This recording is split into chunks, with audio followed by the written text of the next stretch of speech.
ಶಾಮನೂರು ಶಿವಶಂಕರಪ್ಪ ಅವರು ನಿಧನ ಹೊಂದಿದ್ದಾರೆ. ಈ ವಿಚಾರದಲ್ಲಿ ಇಡೀ ರಾಜ್ಯದ ಮುಖ್ಯಮಂತ್ರಿ ಜೊತೆಗೆ ಶಾಸಕರು, ಸಚಿವರು ಅವರೆಲ್ಲರೂ ಕೂಡ ನಿಧನಕ್ಕೆ ಸಂತಾಪವನ್ನು ಸೂಚಿಸ್ತಾ ಇದ್ದಾರೆ. ಶಾಮನೂರು ನಿಧನಕ್ಕೆ ಸ್ಪೀಕರ್ ಯುಟಿ ಖಾದರ್ ಕೂಡ ಸಂತಾಪವನ್ನು ಸೂಚಿಸಿದ್ದಾರೆ. ಶಾಮನೂರು ಸರ್ವ ಶಾಸಕರ ಮಿತ್ರರಾಗಿದ್ದರು. ಇವರ ಸಾಧನೆಯು ಹಿಮಾಲಯ ಬೆಟ್ಟದಷ್ಟೇ ಎತ್ತರ ಅಂತ ವರ್ಣಿಸಿದ್ದಾರೆ. ಅನೇಕ ಸಾಮಾಜಿಕ ಶೈಕ್ಷಣಿಕ ಕೆಲಸಗಳನ್ನು ಮಾಡಿ ತೋರಿಸಿದ್ದಾರೆ. ಅವರ ಜೀವನವೇ ಒಂದು ಸಂದೇಶ ಅಂತ ಹೇಳಿ ಯುಟಿ ಖಾದರ್ ಹೇಳಿದ್ದಾರೆ. ರಾಜಕೀಯವಾಗಿ ಸಕ್ರಿಯವಾಗಿ ಇಟ್ಕೊಂಡು ಹಲವಾರು ಸಂಘ ಸಂಸ್ಥೆಗಳನ್ನು ಸ್ಥಾಪನೆ ಮಾಡಿ ಸಮಾಜವನ್ನು ಒಟ್ಟುಗೂಡಿಸುವಂತಹ ಜವಾಬ್ದಾರಿಯನ್ನು ವಹಿಸಿಕೊಂಡು ಅದರ ಮುಖಾಂತರ ಇವತ್ತು ಸಾಂಸ್ಕೃತಿಕ ಕಾರ್ಯಕ್ರಮಗಳಿಗೆ ಮತ್ತು ಧಾರ್ಮಿಕ ಕ್ಷೇತ್ರಗಳಿಗೆ ತನ್ನದೇ ಕೊಡುಗೆಯನ್ನು ಕೊಟ್ಟಿದ್ರೆ ಅದು ಸಮಾಜ ಸರ್ವರಿಗೂ ಕೂಡ ಎಲ್ಲಾ ರೀತಿಯ ಸವಲತ್ತು ಸಿಗಲಿ ಮತ್ತು ಎಲ್ಲ ಅಭಿವೃದ್ಧಿ ಆಗ್ಬೇಕನ್ನೋ ಉದ್ದೇಶದಲ್ಲಿ ಅವರ ಕೆಲಸ ಕಾರ್ಯ ಮಾಡ್ತಾ ಇದ್ರು.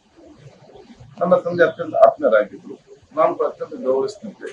ನಾನು ಒಂದು ವರ್ಷ ಅವರ ವ್ಯಕ್ತಿತ್ವದಲ್ಲಿ ಒಂದು ಜನಪ್ರತಿನಿಧಿಗಳು, ರಾಜಕಾರಣಿಗಳು ಕಾಣಬೇಕಾದ ಅಂಶ ಯಾವುದಂತ ಹೇಳಿದ್ರೆ, ಎಷ್ಟೇ ಸಮಸ್ಯೆ ಇರಲಿ, ಯಾವುದೇ ಒಂದು ವಿಚಾರ ಇರಲಿ, ಎಷ್ಟೇ ಜಟಿಲವಾದ ಸಮಸ್ಯೆ ಇರಲಿ, ಎಷ್ಟೇ ಇವತ್ತು ಕಷ್ಟಗಳ ವಿಚಾರಗಳನ್ನು ಯಾವುದೇ ಒಂದು ಪ್ರಸ್ತಾವನೆ ಮಾಡಿದಾಗ ಅಥವಾ ನಾವು ಚರ್ಚೆ ಮಾಡಿದಾಗ ಒಂದು ಮೊಬೈಲ್ ಮತ್ತು ಕಾಲು ಈ ಎರಡರ ಮುಖಾಂತರ ಅದನ್ನೆಲ್ಲ ಪರಿಹಾರಕೊಂಡಂತ ವ್ಯಕ್ತಿತ್ವ ಯುವ ಜನಾಂಗ ಮತ್ತು ವಿದ್ಯಾರ್ಥಿ ಸಮುದಾಯ ಹಾಗೂ ಯುವ ರಾಜಕಾರಣಿಗಳಿಗೆ ದೊಡ್ಡ ಮಟ್ಟದ ಸಂದೇಶ ಅಂತ ಹೇಳಲಿಕ್ಕೆ ನಾನು ಶಾಸಕರಾಗಿ ಇವತ್ತು ಸಂತಾಪ ಸೂಚಿಸೋದು ಮತ್ತೆ ನಮ್ಮ ಅತ್ಯಂತ ಹಿರಿಯ ಶಾಸಕರಾಗಿದ್ದಾರೆ. ಆದ ಕಾರಣ ನಾವು ಇವತ್ತು ಏನು ನಾವು ನಿಗದಿ ಪಡಿಸಿದ್ದೇವೆ 10 ಗಂಟೆಗೆ ನಾವು ಪ್ರಾರಂಭ ಮಾಡಲೇಬೇಕು. ಅಧಿವೇಶನ 10 ಗಂಟೆಗೆ ನಾವು ಪ್ರಾರಂಭ ಮಾಡಿ ಹಿರಿಯ ನಾಯಕರಾಗಿರುವಂತಹ ಶಿವಶಂಕರಪ್ಪ ಅವರ ನಿಧನಕ್ಕೆ ಸಂಬಂಧಪಟ್ಟ ಹಾಗೆ ಇವತ್ತು ನಮ್ಮ ಸಂತಾಪ ಸೂಚನೆ ನಿರ್ಣಯವನ್ನು ತಿಳಿಸಿ ಅದು ನಮ್ಮ ಮುಖ್ಯಮಂತ್ರಿಗಳು, ಪ್ರತಿಪಕ್ಷ ನಾಯಕರು, ಮಂತ್ರಿಗಳು, ಶಾಸಕರು ಕೂಡ ಮಾತಾಡಲಿಕ್ಕೆ ಇದ್ದಾರೆ. ತದನಂತರ ಸಂಜೆ ಇವತ್ತು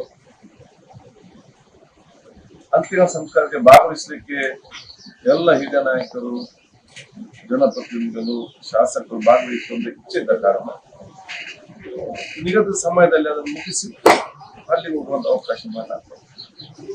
ಅವರ ಆತ್ಮೀಯತೆ ಶಾಂತಿ ಸಿಗಲಿ, ಅವರ ಜೀವನ ಎಲ್ಲ ಯುವ ಜನಾಂಗಕ್ಕೆ ಮತ್ತು ಯುವ ನಾಯಕರಿಗೆ ಒಂದು ಸಂದೇಶವಾಗಲಿ, ಅವರ ಅಗಲಿಕೆಯನ್ನು ತಡೆಯುವಂತ ಶಕ್ತಿ ಅವರ ಅಭಿಮಾನಿ ವರ್ಗದವರಿಗೆ, ಅವರ ಕುಟುಂಬಸ್ಥರಿಗೆ ಪರಮಾತ್ಮ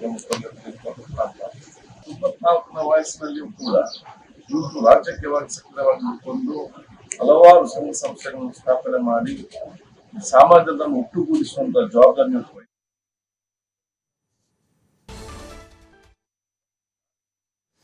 ಇನ್ನು ಶಾಮನೂರು ಶಿವಶಂಕರಪ್ಪ ನಿಧನಕ್ಕೆ ಸರ್ಕಾರದ ಮುಖ್ಯ ಸಚೇತಕ ಅಶೋಕ್ ಪಟ್ಟಣ್ ಕೂಡ ಸಂತಾಪವನ್ನು ಸೂಚಿಸಿದ್ದಾರೆ. ರಾಮದುರ್ಗದ ಶಾಸಕ ಜೊತೆಗೆ ಶಾಮನೂರು ನಿಧನಕ್ಕೆ ಛಲವಾದಿ ನಾರಾಯಣಸ್ವಾಮಿ ಕೂಡ ಸಂತಾಪವನ್ನು ಸೂಚಿಸಿದ್ದಾರೆ. ಬೆಳಗಾವಿಯಲ್ಲಿ ಛಲವಾದಿ ನಾರಾಯಣಸ್ವಾಮಿ ಮಾತನಾಡಿದ್ದಾರೆ. ರಾಜ್ಯದ ಹಿರಿಯ ರಾಜಕಾರಣಿ, ಕೈಗಾರಿಕೋದ್ಯಮಿ, ಎಲ್ಲರ ಪ್ರೀತಿ ಪಾತ್ರರಾದ ಶಾಮನೂರು ಅಗಲಿಕೆ ನೋವುಂಟಾಗಿದೆ ಅಂತ ತಿಳಿಸಿದ್ದಾರೆ. ಧೀಮಂತ ನಾಯಕನನ್ನು ಕಳೆದುಕೊಂಡು ರಾಜ್ಯ ಬಡವಾಗಿದೆ ಅಂತ ಹೇಳಿ ಅವರು ಮಾತನಾಡಿದ್ದಾರೆ.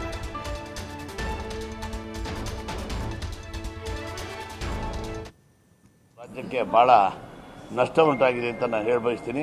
ಶಿವಶಂಕರಪ್ಪ ಅವರು ಎಲ್ಲರಿಗೂ, ಎಲ್ಲ ಪಾರ್ಟಿಯೊಳಗೂ ಕೂಡ ಅವ್ರು ಇಂಥ ಪಾರ್ಟಿ ನಮಗೆ ಕಾಂಗ್ರೆಸ್ ಪಕ್ಷದಾಗ ಇದ್ದರೂ ಕೂಡ ಎಲ್ಲ ಪಕ್ಷದ ಜೊತೆ ಒಡಂಬಡಿಕೆ ಹೊಂದಿ ಭಾಳ ಚೆನ್ನಾಗಿ ಗೌರವದಿಂದ ಬಾಳಿರುವಂಥ ಶಿವಶಂಕರಪ್ಪನವರು ಇವತ್ತಿನ ದಿನ ಇಲ್ಲ ಅಂದರೆ ನಮ್ಮ ಪಕ್ಷಕ್ಕೆ ಭಾಳ ನಷ್ಟ ಇದೆ. ಪಕ್ಷದಿಂದ ಬೇರೆ ಪಕ್ಷಕ್ಕೆ ಹೋಗೋಕ್ಕೆ ಭಾಳ ಒತ್ತಡ ಇದ್ದರೂ ಕೂಡ ಕಾಂಗ್ರೆಸ್ ಪಕ್ಷಕ್ಕೆ ಅವರು ನನ್ನ ನಿಷ್ಠೆಯಿಂದ ತೋರಿಸಿ ಕೊನೆಯವರೆಗೂ ಕೂಡ ಕಾಂಗ್ರೆಸ್ನಾಗ ಇದ್ದು ತಾವು ಅಕಾಲಿಕ ಮರಣ ಹೊಂದಿದ್ದಾರೆ. ಅವರೆಲ್ಲ ವಿದ್ಯಾಸಂಸ್ಥೆಗಳು ಮತ್ತು ಸಾಮಾಜಿಕ ಎಲ್ಲ ಕಾರ್ಯಕ್ರಮಗಳು ಆದಷ್ಟು ಬೇಕಾದಷ್ಟು ಅವರು ಸಹಾಯ ಮಾಡಿದ್ದಾರೆ. ಅವರು ಮೃತರಾಗಿರೋದ್ರಿಂದ ನನಗೆ ವೈಯಕ್ತಿಕವಾಗಿ ಕೂಡ ನನಗೂ ಕೂಡ ಭಾಳ ಸಹಾಯ ಮಾಡಿದರು ಒಂದು ಕಾಲದಾಗೆ. ಅವರು ಇವತ್ತಿನ ದಿನ ಅಕಾಲಿಕ ಮರಣ ಹೊಂದಿರೋದ್ರಿಂದ ನಮಗೆ ನಷ್ಟ ಆಗಿದೆ. ಅವರ ಕುಟುಂಬಕ್ಕೆ ಧೈರ್ಯ ತುಂಬಲಿ ಅಂತೇಳಿ ನಾನು ವ್ಯಕ್ತಪಡಿಸ್ತೀನಿ. ನಮಗೆ ಎಲ್ಲ ರೀತಿಯಿಂದ ಯೂತ್ ಕಾಂಗ್ರೆಸ್ನಾಗ ಇದ್ದೀವಿ, ಡೈಲಿಗೆ ಹೋಗ್ಬೇಕಾಗ್ತದೆ, ಬಸ್ನಾಗ ಹೋಗ್ಬೇಕಾಗಿತ್ತು. ಪಾಪ ಎಲ್ಲ ಬಸ್ ಎಲ್ಲ ಅವರೇ ಅರೇಂಜ್ ಮಾಡಿಕೊಡ್ತಾರೆ. ಸಹಾಯ ಅಂದರೆ ಆ ಥರ ಸಹಾಯ, ಬೇರೆ ಥರ ಸಹಾಯ ಅಲ್ಲ. ಬಸ್ಗಳು ಮಾಡಿಕೊಡೋರು, ಟ್ರೈನಿಗೆಲ್ಲ ಹೋಗೋಕೆ ಆಗಿನ ಕಾಲದ, ಇವಾಗೆಲ್ಲ ವಿಮಾನ ಇದೆ. 20 ವರ್ಷದಿಂದ ವಿಮಾನ ಇರಲಿಲ್ಲ.